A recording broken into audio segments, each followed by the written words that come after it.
Y vamos a empezar haciendo una oración primeramente.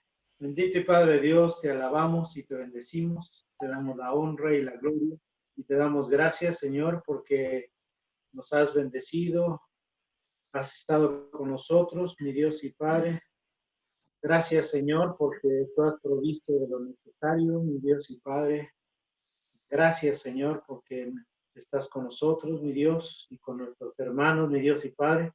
Te pedimos, Señor, que al abrir de tu palabra, Señor, al terminar de tu palabra, Señor, podamos tener, Señor, la mente abierta, Señor y Padre, y que sea tu Espíritu Santo el que nos enseñe, Dios y Padre. Gracias, bendito Dios. Gracias, Señor. Nos ponemos en tus benditas manos para que tú, Señor, seas el que obres en cada uno de nosotros. Gracias, Señor, en el nombre de nuestro Señor Jesucristo. Amén. Nos toca estudiar en Jeremías 32. Dice como título este capítulo, Jeremías compra la heredad de Hanamel. Voy a dar el resumen de este capítulo 32 para que podamos recordarlo. Si alguien no lo estudió, podamos recordar así en grandes rasgos lo que se trata de este capítulo. Y habla primero, describe la fecha del acontecimiento. Dice que en el año de Sedequías, en el 10º año de Sedequías y en el 18º de Nabucodonosor. Habla de una fecha, pero también después habla de la situación en que se encuentra Jerusalén y Jeremías.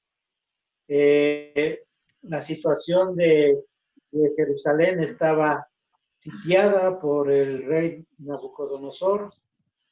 Jeremías estaba preso porque Sedequías lo había puesto preso por profetizar que iba a venir Babilonia y los iba a llevar en cautiverio, y que también el rey Sedequías iba a ser llevado a Babilonia. Esto nos habla en el resumen. Después le dice Dios que compre una heredad de Hanamel, que era su primo, hijo de su tío, y le dice todos los pasos que tiene que seguir, por decir, al comprar esta propiedad. Le dice que haga cartas, las escriba y las guarde y las selle en una vasija. Después nos habla de una exaltación a Dios, que hizo los cielos y la tierra y que hace misericordia, pero que también castiga a los que desobedecieron sus mandamientos. Les recuerda que hizo señales en el día que los sacó de Egipto y los introdujo a la tierra prometida. Y después vuelve otra vez a decirle que compre esa heredad, aun cuando la ciudad esté sitiada. Todo ello nos habla de que Dios es poderoso para que aún en tiempos difíciles sigan haciendo sus actividades. Después describe que los caldeos iban a destruir la ciudad y de los que hicieron lo malo y provocaron a ira a Dios con sus abominaciones y que pasaron a sus hijos por fuego. Pero después Dios les promete regresar y darles su nuevo corazón y hacer un pacto eterno con ellos. Con alegría iban a regresar, iban a plantar, iban a hacer muchas cosas a su regreso. Pero les recuerda que el mal que hicieron y que trajo la ira de Dios, que trajo todo lo malo, así también traerá todo lo bueno y poseerán nuevamente la tierra y toda la heredad, por decir, de Benjamín, de Jerusalén y todas las ciudades de Judea. De alguna manera, este es el resumen de que nos habla este libro, este capítulo 32 de Jeremías. Y empezamos analizando, por decir, el tiempo que dice que en el año 10 de Sedequías, Sedequías reinó por 11 años. Quiere decir que casi al término de su reinado fue lo que sucedió en esta narración. Nabucodonosor tenía 18 meses de sitiar la ciudad. El reinado de Nabucodonosor fue de 604 al 562 antes de Cristo. Podríamos decir que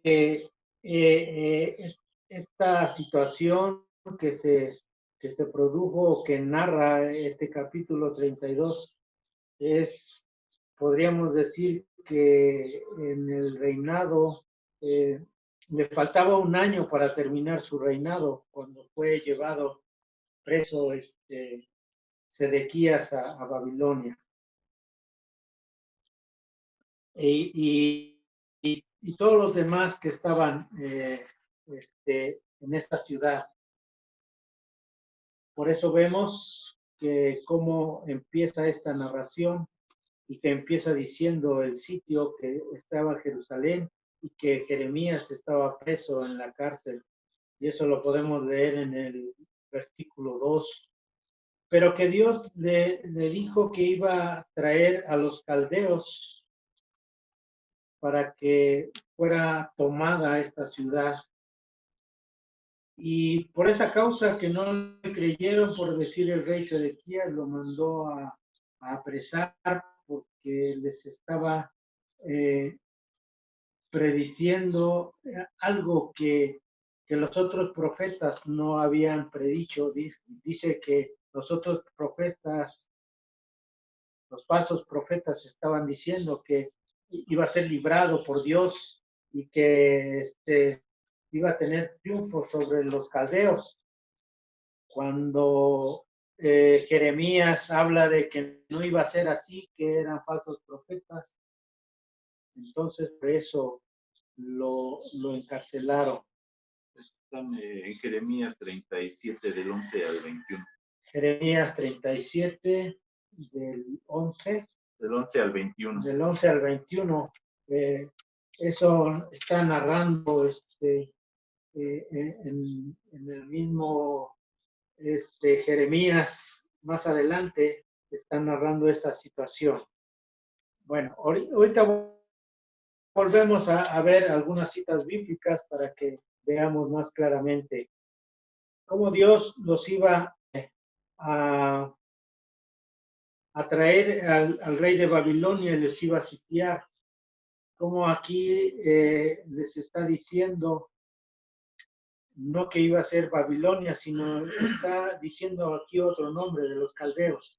Los caldeos era el pueblo más antiguo, por decir, después fue Babilonia, pero aquí que nombra los caldeos era el pueblo más antiguo. Y le dice aquí algo que me he puesto a pensar, algo insólito, porque le dice que compre una heredad de su primo, Canamael. Esta heredad, bueno, a veces nos preguntamos por qué le dice que compre esta heredad.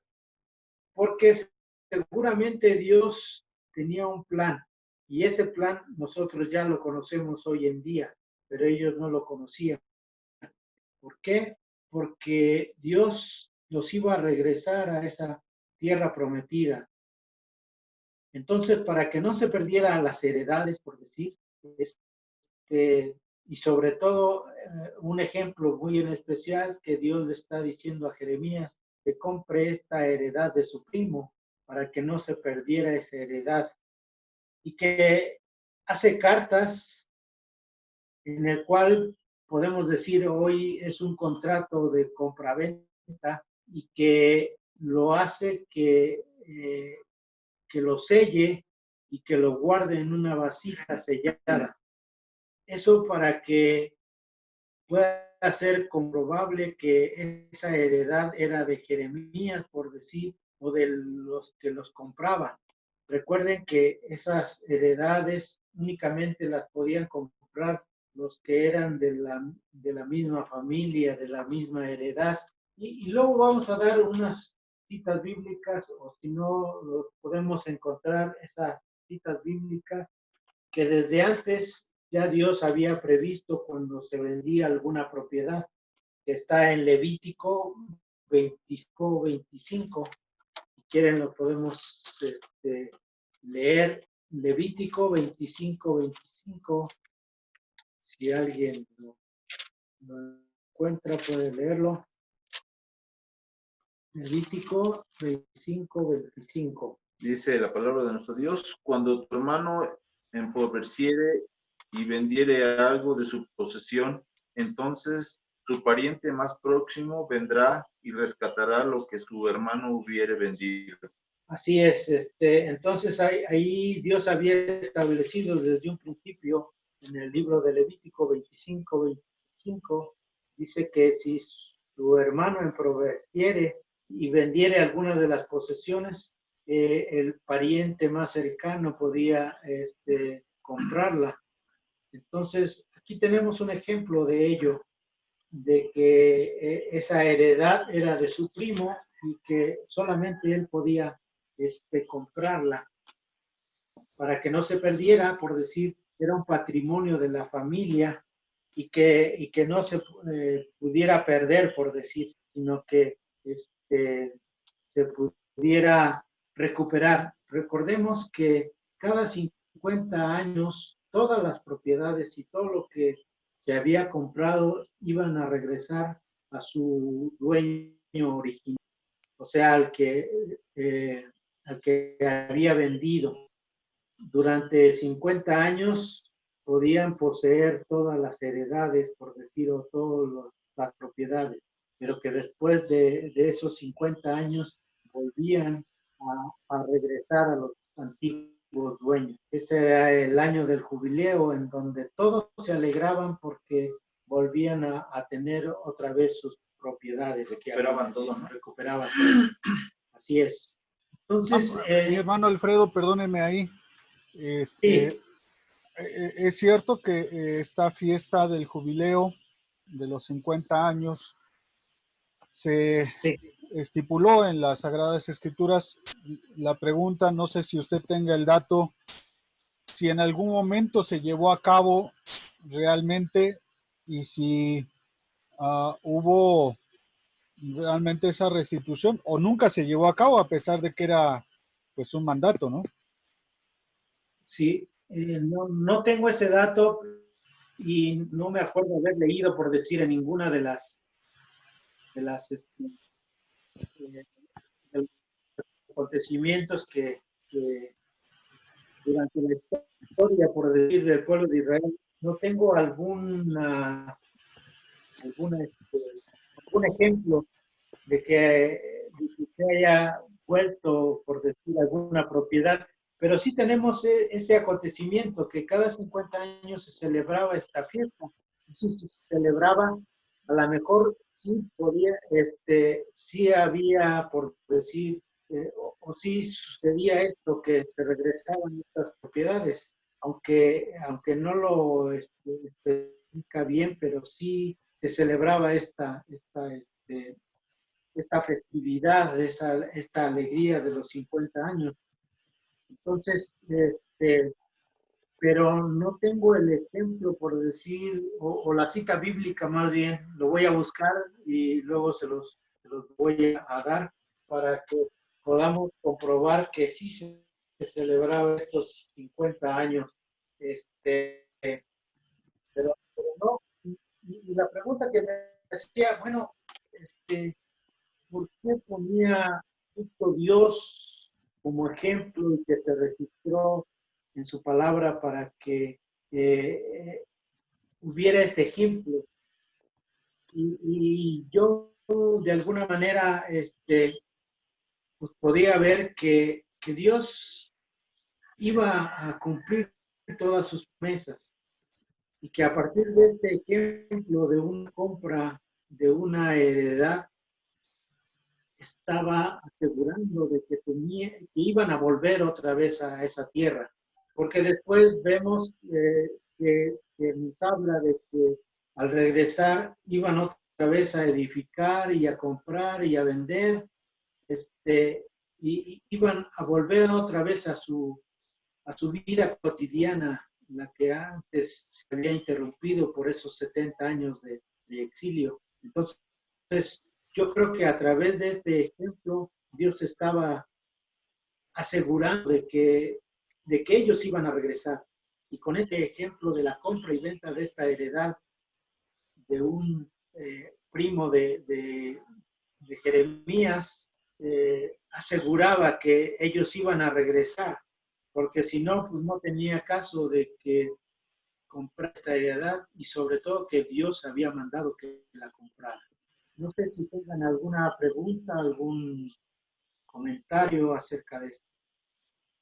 Pues como siempre, las promesas de Dios siempre son para reforzar el presente con una esperanza hacia futuro, ¿no? O sea, en medio de las circunstancias difíciles del exilio, en medio de las circunstancias complicadas de estar en otras tierras, Dios dice, haz este contrato, sigue tu vida, porque voy a restaurar las cosas. Así es. Y un ejemplo que tenemos es en el libro de Ruth 2:20, en el cual vemos que ella salió de su pueblo de Belén y regresó a ella sin nada, pero que tenía todavía las propiedades que había hecho, por decir, de su esposo, que tenía esas heredades. Y por eso vemos este acontecimiento de que Boz, que era su pariente más cercano, la Biblia nos narra que él tuvo que redimir, por decir su vida, e inclusive redimir a esta Ruth, por decir. Más bien, la Noemí era la propietaria o la que tenía estas propiedades. Ruth era la nuera que iba a ser redimida por Boz. Y vemos cómo a través de esta ley que se había promulgado hace mucho tiempo, ella pudo retener esa heredad. Si alguien quiere buscar Ruth 2:20. Ruth 2:20. Sea el bendito de Jehová, pues que no ha rehusado a los vivos la benevolencia que tuvo para los que han muerto. Después le dijo Noemí, nuestro pariente es aquel varón y uno de los que pueden redimirnos. Así es. Ahí tenemos en esta lectura cómo Boz iba a redimir a Ruth de la heredad que ellos tenían, por decir, más bien a Noemí. A Noemí era dueña de esa heredad, lo que Boz la iba a redimir, también desposando a su nuera Ruth para que siguiera la descendencia. Y vemos que a través de esa descendencia de Ruth, que no era del pueblo de Israel, viene la genealogía de nuestro Señor Jesucristo. No sé si alguien tenga alguna pregunta, un comentario más. No, está claro de momento, mi hermano Alfredo. Bueno, estas cartas de compra-venta tenían que ser validadas con unos testigos. Entonces, esto también lo vemos también en este mismo ejemplo de Ruth, que también tenía que haber estos testigos. Y eso lo vemos en Ruth 4, de 9 al 10, que cómo tenían que tener estos testigos para avalar esa compra y venta o esa herencia, por decir. Entonces tenía que haber estos testigos. No sé si alguien entiende. Ruth 4, 9 y 10. Y vos, dijo a los ancianos y a todo el pueblo, vosotros sois testigos hoy de que he adquirido de mano de Noemí todo lo que fue de Elimelech, y todo lo que fue de Kelión y de Malón, y que también tomo por mi mujer a Ruth la Moabita, mujer de Malón, para restaurar el nombre del difunto sobre su heredad, para que el nombre del muerto no se borre de entre sus hermanos y de la puerta de su lugar. Vosotros sois testigos hoy. Y es, Dios te había prometido, y a través de este ejemplo que vemos de Ruth, que iba a ser redimida por vos, vemos todas las características de estos contratos, por decir que había, no únicamente de las propiedades, sino que aquí también nos habla de la familia, por decir, porque si recordamos, Ruth no tenía familia, no tenía hijos, entonces a través de vos iba a seguir esa genealogía. Entonces vemos cómo a través de ello se cumple la palabra de Dios. Y sobre todo que estas propiedades eran guardadas, dice, en vasijas de barro bien selladas, para que después de muchos años, porque nosotros sabemos que duraron en la esclavitud o en el exilio 70 años y que después de eso regresaron y cada quien volvió a sus propiedades. Si alguien tenía problemas de alguna propiedad, por eso se guardaban estas cartas de compraventa, por decir, para poder reclamar y cuáles eran los legítimos dueños, por decir, de esas propiedades. Entonces, esto era bien importante lo que Dios le había dicho a Jeremías para que adquiriera esa heredad. Bueno, después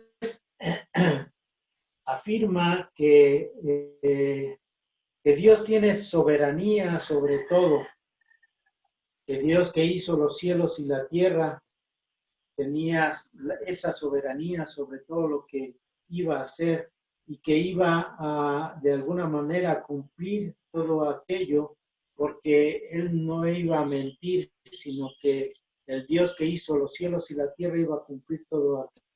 Dice que Dios, de alguna manera, también le dijo, revisó el pecado que había entre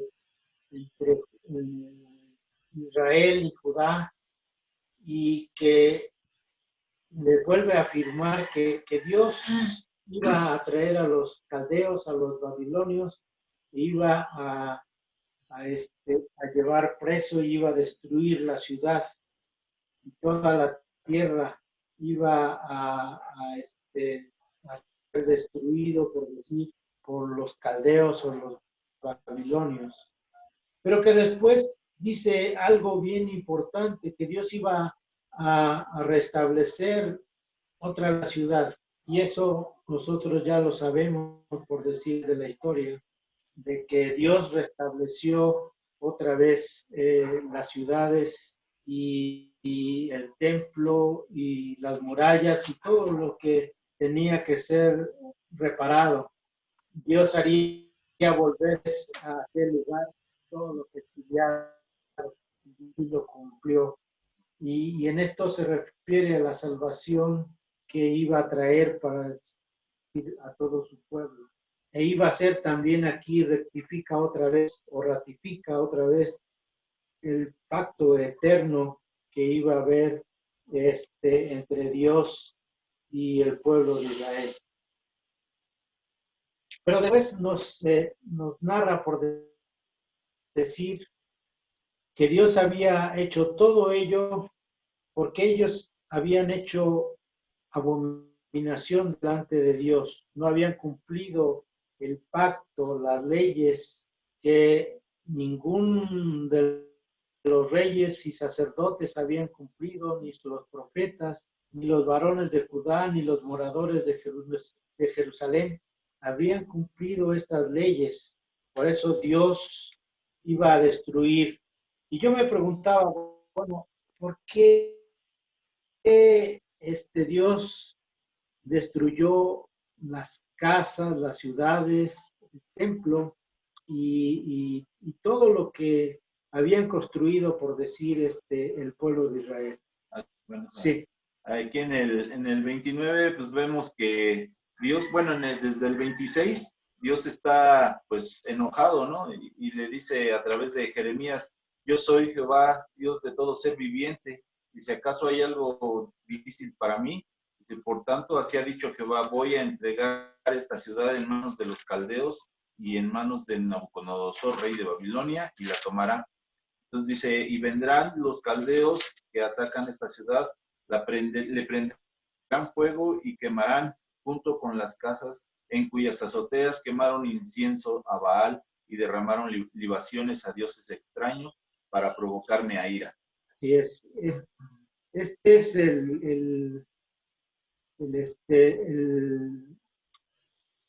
la abominación, todo lo que habían hecho. Dice que en las azoteas de las casas hacían esto. Dice que ofrecieron incienso a Baal y derramaron libaciones a los dioses ajenos, provocando a ira a Dios. Por esto, Dios iba a destruir no únicamente el templo, porque también en el templo habían hecho abominación, habían metido ídolos al lugar santo, por decir, al templo de Dios, a la ciudad, no únicamente en la ciudad, sino también en las casas. Yo creo que esto era porque, por eso Dios destruyó primeramente el templo, por decir, que era el lugar sagrado para el pueblo de Israel, pero que también en las casas habían hecho abominación. Después habla de que a sus hijos pasaron por fuego. Entonces, todo ello iba a ser destruido porque de alguna manera Dios tenía que borrar todo el mal que habían hecho. Y por eso destruyó no únicamente el templo, sino también sus casas y todo, dice, todos los lugares donde habían hecho abominación el pueblo de Israel. Por eso fue destruido la mayor parte, por decir, de todas las ciudades, de todas las casas, el templo, los muros, y todo fue destruido para quitar de ahí esa abominación que habían hecho. Aquí en Sí. el versículo 32, pues les hace una lista de todos los que hicieron mal. Fueron los hijos de Israel, los hijos de Judá, que han hecho para enojarme, ellos, sus reyes, sus príncipes, sus sacerdotes, sus profetas, los hombres de Judá, los habitantes de Jerusalén. A todos ellos se hicieron Así es. todo lo malo. Hicieron lo malo delante de Dios y después dice, vuelve otra vez a referirse Nada más, a que perdón, mi hermano Alfredo, antes de que avance un poquito más, ya ve que yo soy re bueno para meter el debate y la contienda. esto está bueno porque así aprendemos todos. Tenemos para hablar de términos generales, dos formas de entender este tipo de situaciones. Me refiero al castigo de Dios. Hay quienes afirman que Dios no castiga, que Dios no es el que manda el castigo, porque Dios es completamente amoroso y no puede mandar a castigar pues a sus hijos, a su pueblo, a sus hijos y a su pueblo, ¿no? Por otro lado, hay quienes afirman, no, sí, Dios castiga, Dios trae, pues, el castigo, y aquí pareciera que esta lectura está diciendo que efectivamente el castigo es por lo que se hizo. Y hay otros Así que es. afirman, bueno, no, Dios no castiga directamente, Él no es el que castiga, sino es el que permite que sucedan las cosas a manera de escarmiento del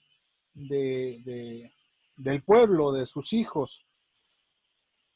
¿Cómo podríamos entender, cómo podríamos entender esta experiencia de Jeremías aquí en 32, donde pues lo leemos casi literalmente: por toda la maldad de Israel, de Judá, me hicieron enojar y bueno, pues ahí les va el castigo? ¿Será así literal o tendríamos que inclinarnos en la permisibilidad de Dios, o tendríamos que inclinarnos en el castigo de Dios, o tendríamos que inclinarnos a que Dios no castiga? Yo creo que este capítulo y este versículo, sobre todo el 31, dice que ellos de alguna manera encendieron la ira de Dios.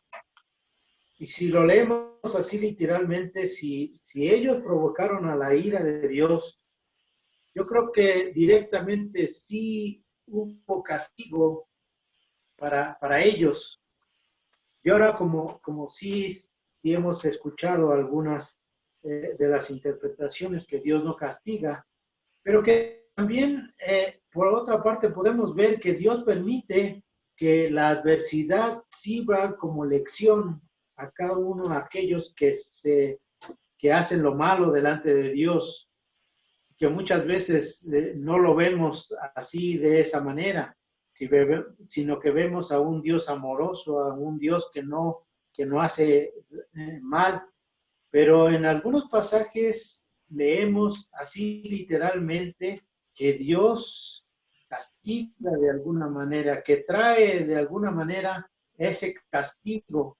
Y aquí lo vemos porque si Dios hubiera permitido que las circunstancias pasaran, el pueblo de Dios no se hubiera arrepentido. El pueblo de Dios iba a permanecer igual como antes, haciendo abominaciones, haciendo lo malo delante de Dios. Y Dios claramente en este libro de Jeremías dice que manda a traer a los caldeos, o sea, ahí no se está refiriendo a un gobernante muy en especial, sino que a una nación para castigar al pueblo de Israel. Porque si lo vemos así literalmente, Dios sí trajo ese castigo directamente al pueblo de Israel.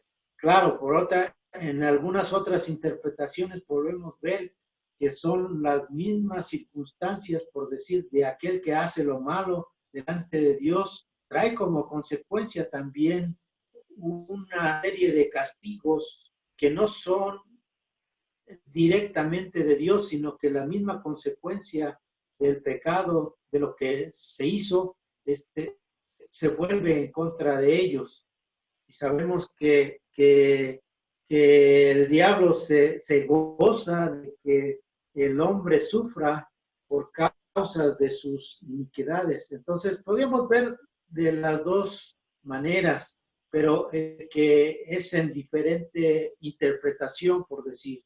Yo creo que sí hay pasajes que se está refiriendo a que Dios es amoroso, pero que permite que las circunstancias, por decir, castiguen a aquellos que hacen lo malo, pero que Okay. también Dios, Dios trae directamente ese castigo, no la destrucción, sino vemos aquí que al pueblo de Israel le trae un castigo, no una destrucción. Siempre que hablamos por decir de que Dios está airado contra su pueblo, habla siempre de un castigo. Y cuando habla de algunos otros pueblos, por decir, habla de una destrucción, como vemos en Sodoma y Gomorra, que habla de una destrucción. También cuando vemos leemos el libro de Jonás, que es mandado a Nínive para decirles que Dios los iba a destruir. En el diluvio también hubo ese castigo, por decir, por la maldad del hombre. Entonces, vemos que en algunas circunstancias sí Dios habla directamente de castigo, pero que también son consecuencias también de que algunas ciudades o algunas personas también son castigados y que Dios deja que las mismas circunstancias castiguen a esa persona. No sé si alguien tenga algún comentario más, porque sí es difícil a veces de comprender estas dos situaciones que se nos presentan en la Biblia, ¿no?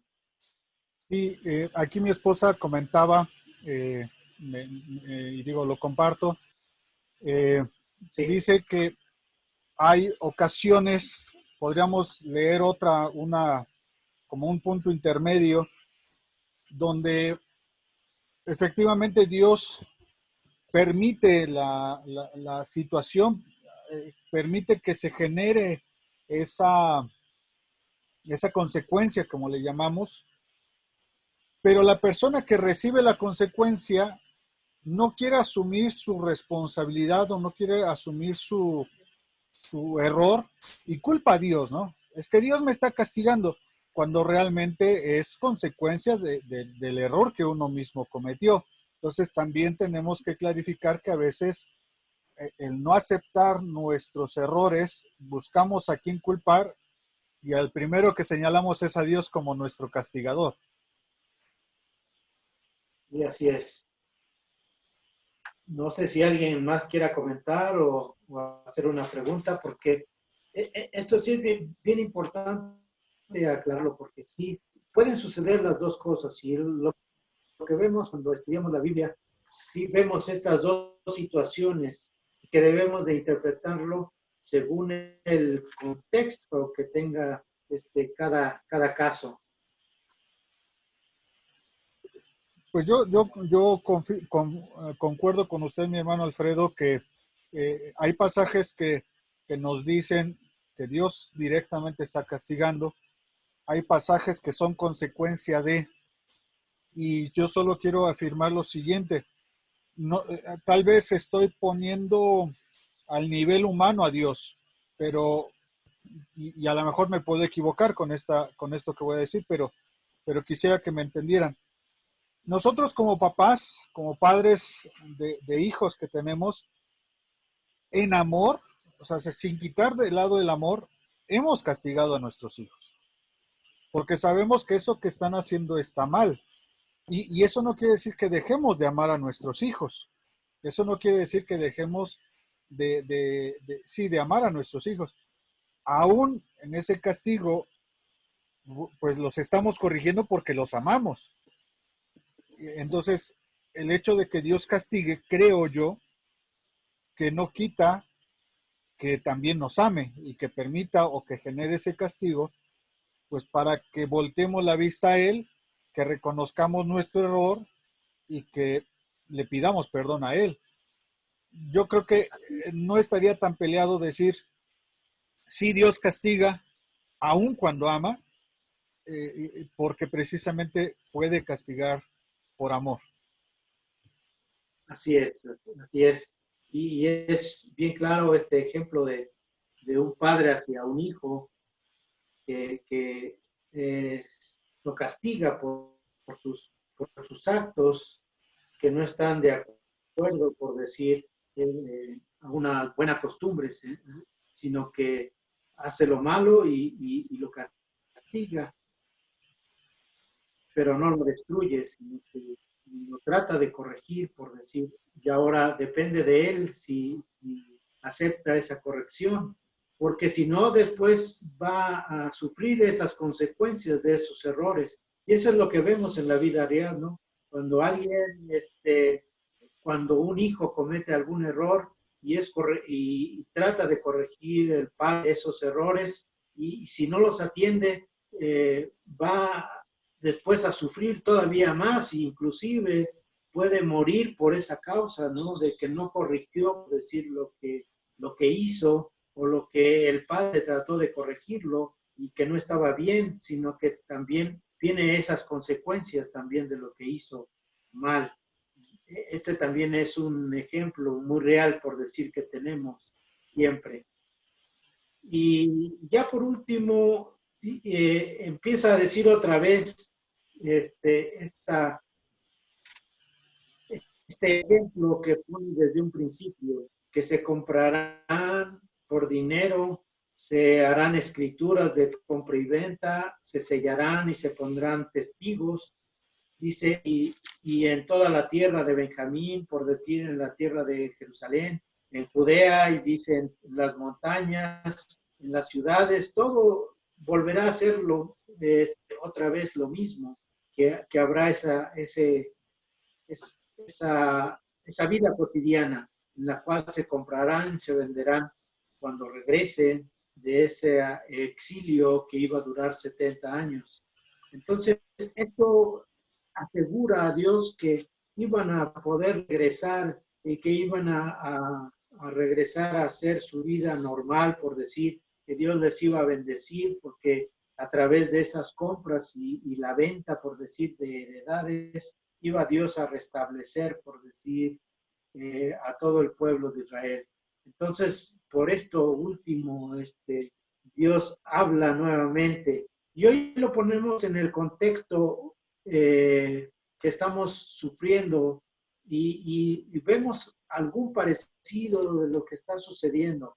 Hoy que estamos en casa, por decir, que no podemos muchas veces salir, por decir, no podemos hacer lo que antes hacíamos y que Dios promete, también nos está prometiendo que esto va a pasar y que vamos a poder regresar a hacer nuestras actividades como las hacíamos antes. Yo creo que es una buena asociación de este capítulo 32 en que vamos a volver otra vez a hacer nuestras mismas actividades que antes hacíamos. Pero que aquí nos muestra también de que no nos olvidemos que debemos cumplir los estatutos, todo el consejo de Dios, la palabra de Dios, si no volveremos a hacer otra vez vamos a sufrir todas estas consecuencias. Quizá nosotros que ya sabemos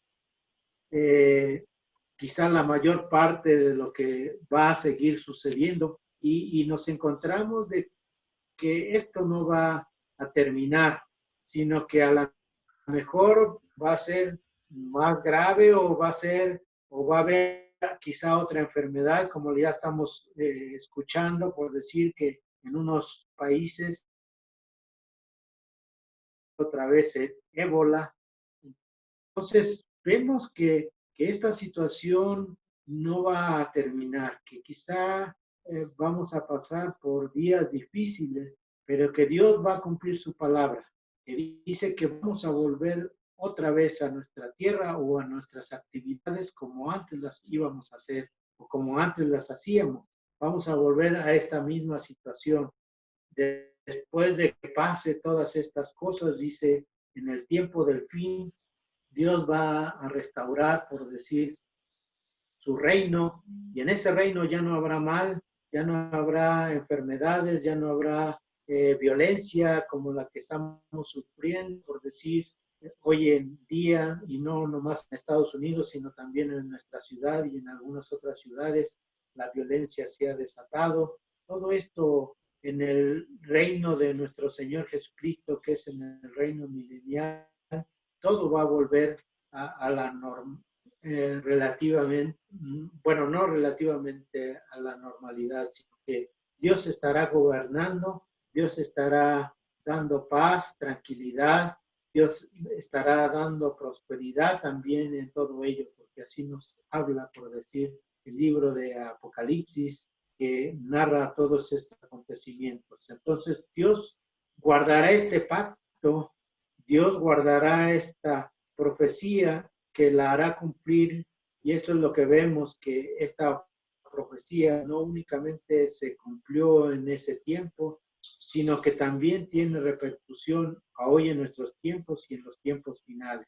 Esta profecía se va a cumplir, que va a ser restauradas todas las cosas, que se va a quitar el mal, que Él será nuestro Dios. Eso es lo principalmente que tenemos que tener en cuenta, y esa es nuestra meta, por decir, para seguir firmes y creyendo a Dios que Dios hará todas las cosas. No sé si tengan algún comentario, alguna pregunta.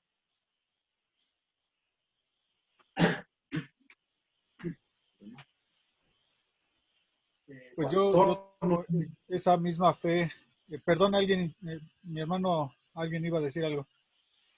no, no. No, pues yo tengo esa certeza, mi hermano Alfredo, hermanos. Eh, no quiero sonar propagandísticamente a nuestro gobierno la nueva normalidad, no. Yo creo que no va a haber una normalidad, sino una restauración en Dios. Yo tengo fe que habrá un cambio en nuestra vida, primeramente como hijos de Dios, pero también en el mundo. Eh, yo tengo fe en ello. Yo tal vez soy, um, ¿cómo dice esa expresión? Tengo muchas ilusiones, todavía creo en la humanidad, pero quiero alinearme a nuestro Dios porque Dios también cree en la humanidad y por eso nos da la oportunidad una vez más de, este, de, pues, de caminar y hacer un cambio en nuestra vida. No todos entrarán en esa dinámica. En esta semana una amiga que vive en Jalostotitlán, Jalisco, me parece, nos estaba diciendo que eh, en estos días, el fin de semana pasado, este, los malhechores, los de los cárteles, pues empezaron a secuestrar y a matar gente que ya llevaban unos 5 o 6 personas. Entonces,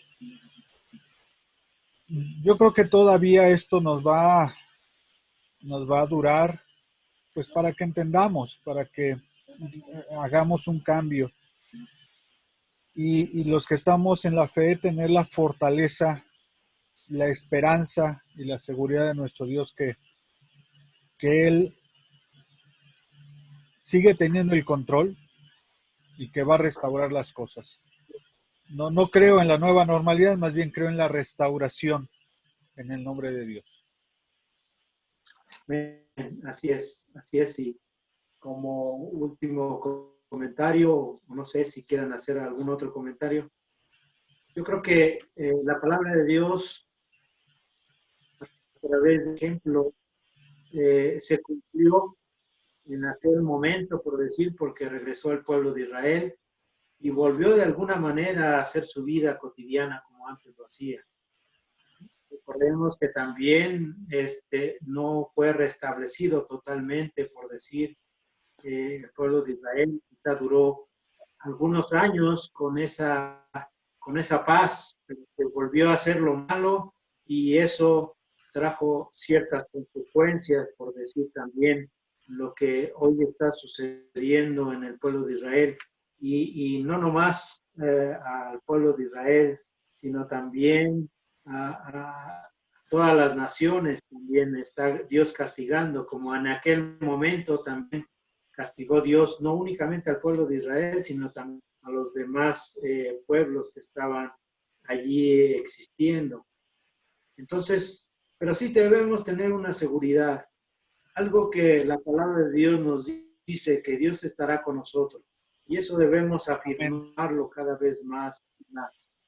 Yo la semana pasada, por decir, escuché a una hermana de la iglesia que vive por aquí junto, de la Inter, que está hablando con una persona y le decía, y alcancé a escuchar, dice, bueno, usted cree en Dios y él, esa persona, dijo, no, pues es que es algo natural esta enfermedad y por eso se contagian. Pero la hermana le decía, bueno, usted tiene la seguridad de su vida, a dónde va a ir si es que muere.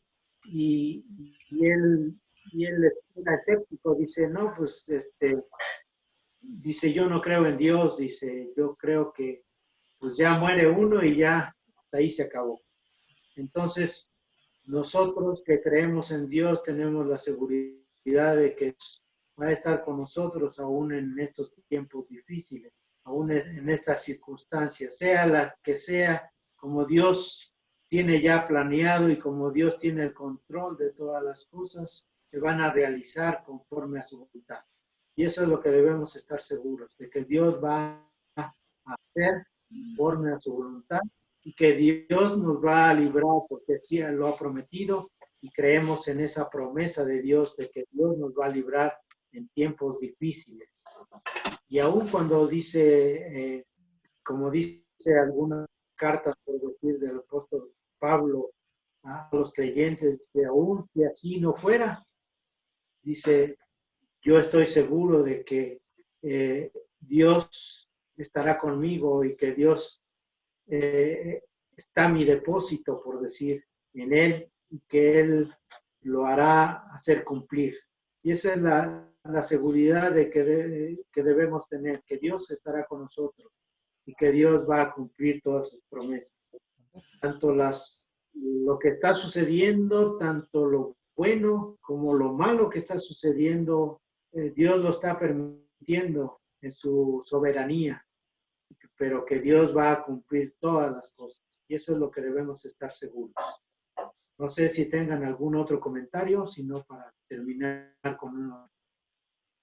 Sí, aquí mi esposa también me está comentando que a Sí, raíz de esta pandemia, de estar pues en la cuarentena, eh, mamitas, bueno, ustedes saben que mi esposa es maestra y las mamitas de sus alumnos, de mi esposa, le empezaron a mandar textos bíblicos, mensajes bíblicos, y de igual forma compañeras de compañeras maestras de ella también le mandaron textos bíblicos y así, y salmos y esas pequeñas imágenes como los que luego he compartido con ustedes de algún texto bíblico.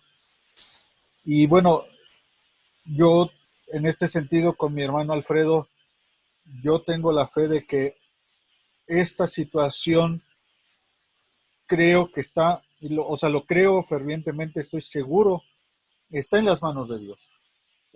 Y Dios tiene el control de esta situación, Dios tiene el control de esto, y eso me trae, por lo menos a mí, me trae muchísima seguridad, muchísima tranquilidad, porque a pesar de que ya ha llegado a mi esposa y a mí la enfermedad, pues Dios, yo estoy seguro que Dios nos va a volver a sacar una vez más.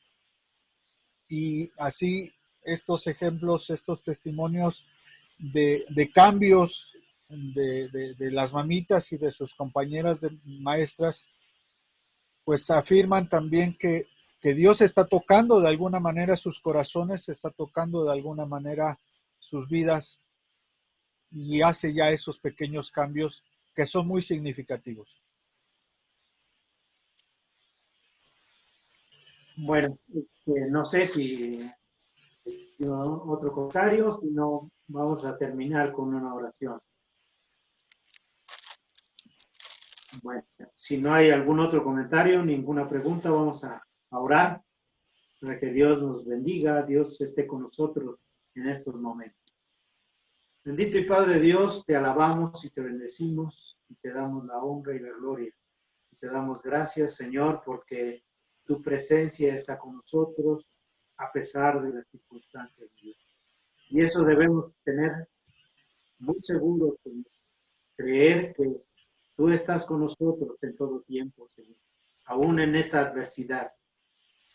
Y podemos recordar, Señor, que tú has estado con nosotros en los momentos alegres, en los momentos de prosperidad, en los momentos que no hemos necesitado quizá de algunas cosas, mi Dios, pero que sabemos que siempre estamos necesitados de tu palabra, Señor, de esa fortaleza que a través de tu palabra siempre nos sostiene, Señor, y que no deja que, Señor, caigamos, Señor, sino que estemos firmes delante de ti, Señor.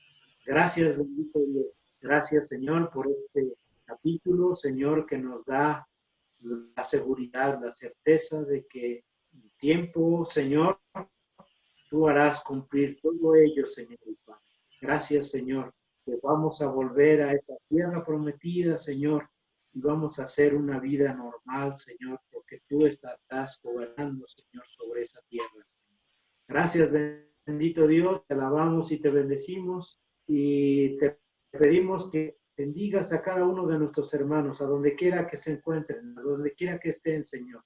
Tu bendición sea con cada uno de ellos, mi Dios. Que los bendigas y los guardes, Señor. Les des fortaleza, Señor, que a través de tu palabra se firmen cada vez más y más. Gracias, bendito Dios. En el nombre poderoso de nuestro Señor Jesucristo, a quien sea la honra y la gloria por siempre. Amén. Amén.